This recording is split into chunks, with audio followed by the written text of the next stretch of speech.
പേരാമ്പ്രയ്ക്കടുത്ത് ചേനോളി എന്ന് പറഞ്ഞ സ്ഥലത്തെ ഇപ്പോൾ വീട് നിർമ്മാണത്തിനിടെ ശുചിമുറിക്ക് വേണ്ടി കുഴിയെടുത്തപ്പോൾ കണ്ടെത്തിയ സ്മാരകം മഹാശിലാ സംസ്കാരത്തിൻ്റെ ചെങ്കൽ ഗുഹകളാണ്.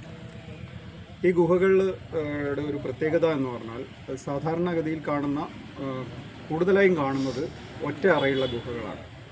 ഒരറ മുതൽ 4 അറ വരെയുള്ള ഗുഹകൾ സാധാരണയായിട്ട് കാണും. ഇപ്പോൾ ഇവിടെ കണ്ടെത്തിയിരിക്കുന്നത് 3 അറയുള്ള ഗുഹയാണ്.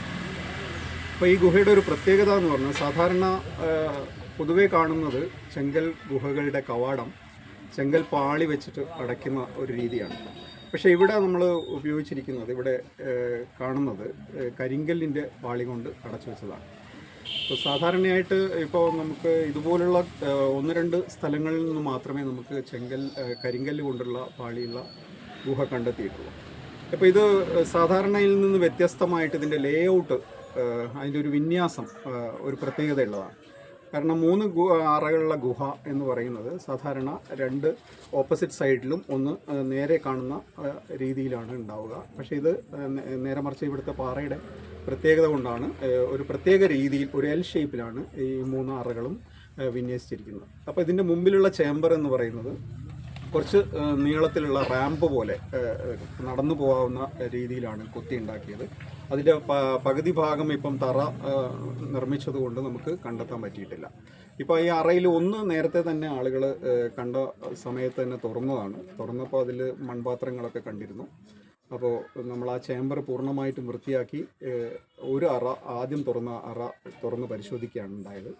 അപ്പോൾ അതിൽ ഒരു ബെഞ്ചുണ്ട്. ഇടത് ഭാഗത്ത് നമ്മൾ വടക്ക് ഭാഗത്തായിട്ട് ഒരു ബെഞ്ച് കൊത്തി ഉണ്ടാക്കിയിട്ടുണ്ട്. അതിന് 2 ഹുക്കുകളുണ്ട്. അത് ഇരുമ്പ് ഹുക്കുകൾ മുകളിൽ സീലിങ്ങിൽ തൂക്കിയിട്ടിട്ടുണ്ട്. ഇത് അർദ്ധഗോളാകൃതിയിൽ വെട്ടിയുണ്ടാക്കിയതാണ്. അർദ്ധഗോളാകൃതിയിലുള്ള ഗുഹകളുമുണ്ട്, റെക്ടാങ്കുലർ ഷേപ്പ് ദീർഘചതുരാകൃതിയിലുള്ള ഗുഹകളും സാധാരണ കാണുന്നുണ്ട്. പക്ഷേ ഇവിടെയുള്ള എല്ലാം അർദ്ധഗോളാകൃതിയിലുള്ള ഗുഹയാണ്. അവശേഷിപ്പാണ്. മഹാശില സംസ്കാരം എന്ന് പറഞ്ഞാൽ ഇപ്പോൾ നമുക്ക് തെക്കേ ഇന്ത്യയിൽ കാണുന്നത് അത് ഇരുമ്പ് യുഗവുമായിട്ട് ബന്ധപ്പെട്ടാണ്. ഇരുമ്പ് എന്തായാലും ഈ സ്മാരകങ്ങളിൽ നിന്നൊക്കെ സാധാരണയായിട്ട് ഇരുമ്പ് കിട്ടാറുണ്ട്. ഇപ്പോൾ ഇരുമ്പ് യുഗത്തിൻ്റെ എന്ന് പറഞ്ഞാൽ ഏകദേശം ഒരു 3000 വർഷം മുതൽ ഒരു ഏകദേശം 1500 വർഷം വരെ, ഏകദേശം 1500 വർഷം നീണ്ടു കിടക്കുന്ന രീതിയിൽ, അതായത് ഇരുമ്പ് യുഗം മുതൽ ചരിത്രാരംഭകാലം വരെയുള്ള ഒരു ദീർഘകാലത്തോളം ഈ സംസ്കാരം ഇവിടെ നിലനിർന്നു. ഈ സംസ്കാരത്തിൻ്റെ ഭാഗമായിട്ട് വിവിധതരം മോണുമെൻറ്റുകളുണ്ട്, സ്മാരകങ്ങളുണ്ട്, കുടക്കല്ലുകളുണ്ട്, പത്തിക്കല്ലുകളുണ്ട്, നടുകല്ലുകളുണ്ട്.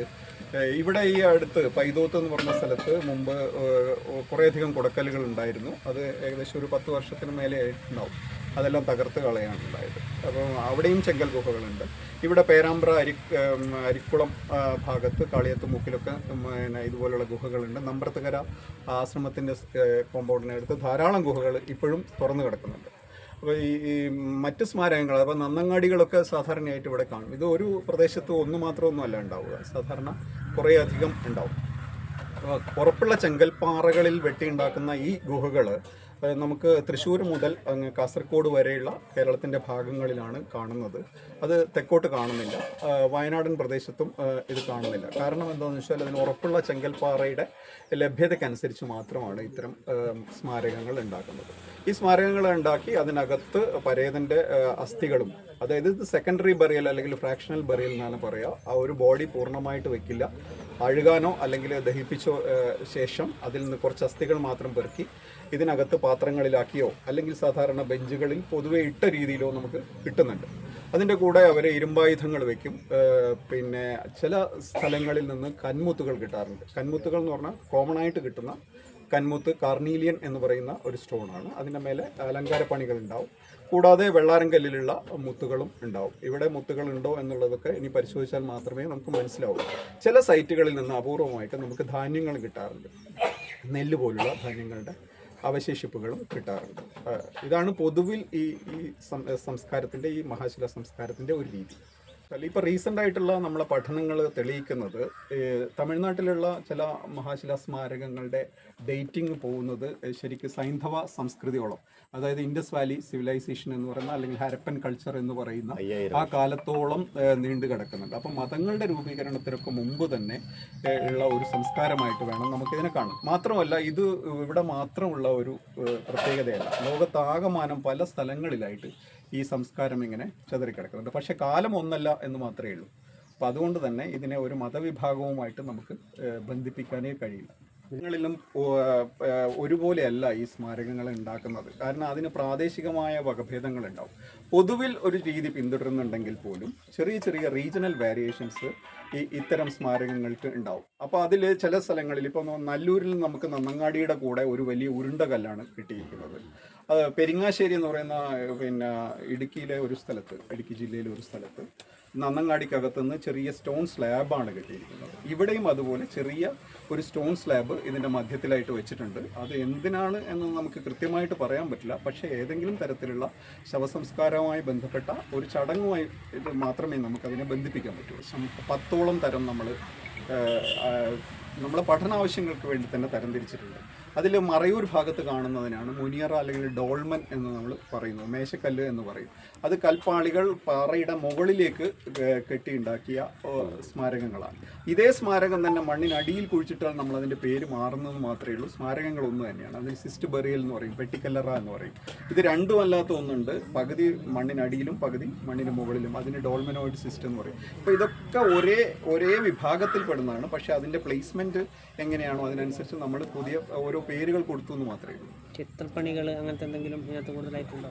അതായത് ഇതിനകത്തുള്ള മെഗാലിത്തിക് ചിത്രപ്പണികൾ എന്ന് പറയുന്നത് മെഗാലിത്തിക് സംസ്കാരത്തിലെ ചിത്രപ്പണികൾ കാണുന്നത് ഈ പാത്രങ്ങളുടെ മുകളിലുള്ള ചില ഗ്രാഫിറ്റി അടയാളങ്ങളാണ്. മൺപാത്രങ്ങൾ എടുത്ത് നമ്മൾ കൃത്യമായി കഴുകി നോക്കിയാൽ അതിൻ്റെ മേലെ ചില കോറിയിട്ട അടയാളങ്ങൾ മാത്രമേ ഉണ്ടാവുള്ളൂ. തമിഴ്നാട്ടിലെ പല സ്ഥലങ്ങളിൽ നിന്നും ഈ മൺപാത്രങ്ങളിൽ ലിഖിതങ്ങൾ ഉണ്ടാകുന്നുണ്ട്, ബ്രാഹ്മി ലിഖിതങ്ങൾ കിട്ടുന്നുണ്ട്. കേരളത്തിൽ നമുക്ക് ഇതുവരെ അത്തരം ബ്രാഹ്മി ലിഖിതങ്ങൾ ഈ മൺപാത്രങ്ങളുടെ മുകളിൽ നിന്ന് കിട്ടിയിട്ടില്ല. അതായത് മുകളിൽ ഹോളുള്ള തുളയുള്ള ടൈപ്പ് ഉണ്ട്, അതിന് പോർട്ട് ഹോളുള്ള ഗുഹകൾ എന്ന് പറയും. അത് കാസർഗോഡ് ഭാഗങ്ങളിലൊക്കെ ധാരാളമുണ്ട്. പിന്നെ ഈ പോർട്ട് ഹോൾ ഇല്ലാത്ത ടൈപ്പ് ഉണ്ട്. ഇതിന് നടുവിൽ തൂണുള്ള ടൈപ്പ്. ഈ തൂണ് തന്നെ വൃത്താകൃതിയിലുള്ളതുണ്ട്, ചതുരാകൃതിയിലുണ്ട്. അതിൻ്റെ മേലെ ഡെക്കറേഷൻസ് ഉള്ളതുണ്ട്. അതായത് അരിക്കുളത്ത് നിങ്ങൾ പോയാൽ അവിടെ ഇപ്പോൾ അവർ പ്രൊട്ടക്റ്റ് ചെയ്തിരിക്കുന്ന, നമ്പ്രത്തുകര പ്രൊട്ടക്റ്റ് ചെയ്തിരിക്കുന്ന കേവിൻ്റെ മുകളിൽ നോക്കിയാൽ അതിന് അലങ്കാരപ്പണികൾ കാണാൻ പറ്റും. അപ്പോൾ തൂണുള്ള ടൈപ്പ് ഉണ്ട്, ബെഞ്ചുള്ള ടൈപ്പ് ഉണ്ട്, ബെഞ്ച് ഇല്ലാത്തതുണ്ട്, ഒരു ബെഞ്ചുള്ളതുണ്ട്, 2 ബെഞ്ചുള്ളതുണ്ട്. അങ്ങനെ ഇതിന് പലതരം വകഭേദങ്ങളുണ്ട് ഈ കേവുകൾക്ക്. ഏറ്റവും പഴയത് നമുക്ക് കാണാൻ പറ്റുന്നത് വളരെ സിമ്പിളായിട്ടുള്ള ലളിതമായ സ്ട്രക്ചറാണ്. അത് കാസർഗോഡ് ഭാഗത്ത് നമുക്ക് കാണാൻ പറ്റും. അത് എന്തുകൊണ്ടാണ് ആദ്യം എന്ന് പറയുന്നത്, അടുത്ത് തന്നെ നമുക്ക് നവീന ശിലായുഗത്തിൻ്റെ ആയുധങ്ങൾ കിട്ടുന്നുണ്ട്. അപ്പോൾ നവീന ശിലായുഗത്തിൽ നിന്ന് ഇരുമ്പ് യുഗത്തിലേക്കുള്ള ഒരു ട്രാൻസിഷൻ പീരീഡിൽ തന്നെ ഉണ്ടായ ഗുഹകളാണെന്ന് നമുക്ക് പറയാൻ പറ്റും. അത് വളരെ ലളിതമാണ്. പിന്നീട് കുറച്ചും കൂടി നമുക്ക് ഇങ്ങോട്ടേക്ക് പോകുമ്പോൾ, തെക്കോട്ടേക്ക് പോകുമ്പോൾ ഈ കേവുകളൊക്കെ വളരെ അലങ്കാര പണികളോടുകൂടിയ രീതിയിലേക്ക് ഡെവലപ്പ് ചെയ്തു വരുന്നുണ്ട്. അതൊക്കെ ലേറ്റർ കാലത്തേക്ക് നമുക്ക് കാണാൻ പറ്റും.